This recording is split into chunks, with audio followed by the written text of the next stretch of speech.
When the sun rises over Gaza City, you don't just hear birds or normal morning sounds. You hear the constant buzzing of Israeli drones above. They are always there, searching for what Israel says are the last strongholds of Hamas.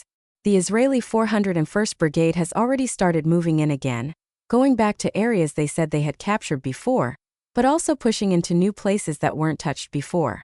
Tanks, fighter jets, and drones are pounding the neighborhoods around Gaza City, preparing for a bigger attack, and Israel is saying they won't stop unless Hamas releases all the hostages who have been held for almost 700 days. Israel has also told over 1 million Palestinians to leave, but many people refuse. Some say, "We are under fire, but we won't leave, we will stay right here." At the same time, thousands of others have no choice but to leave. You see them walking south with their lives literally carried on their backs, going back to the same camps they once fled to in earlier wars. But there is no ceasefire to make this journey safer for them. On the coastal road, people are fleeing past the beaches, running while explosions shake the ground. And even among those fleeing, Hamas fighters may be hiding, blending in with the crowd, which allows them to keep fighting later. That also stops Israel from claiming total victory, even though the Israeli government says it can achieve it. This is why the tanks are building up, and many believe it's not just about the war itself but also Israeli politics. Leaders don't want hardliners to topple the government. They have already called up 60,000 more reservists, making the total 120,000 soldiers. But this decision is against the advice of military commanders, who warn that troops will be drained, the remaining hostages will be in danger, and Palestinian civilians will suffer even more. Famine in Gaza is already at its worst, especially in Gaza City and in the north. The UN says more than 500,000 people are starving. We visited a charity kitchen where people come because food aid isn't reaching them. Some say that even when aid comes, it gets stolen and sold in the markets. Families tell us they have no homes, no food, and no income left. Israel says its attacks are careful and targeted, but the reality shows otherwise. This morning, a 9-year-old boy was buried.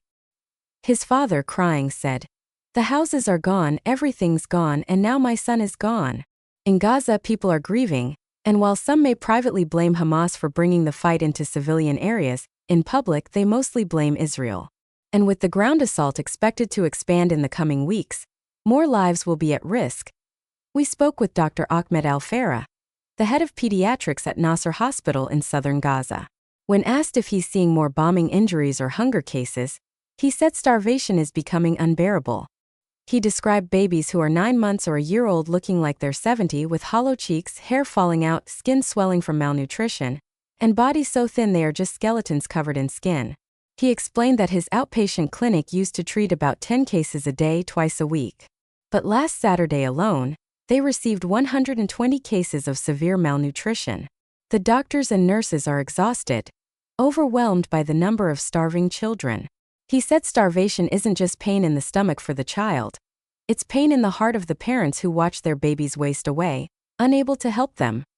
Residents are told to evacuate south, but the doctor said there's nowhere safe in Gaza.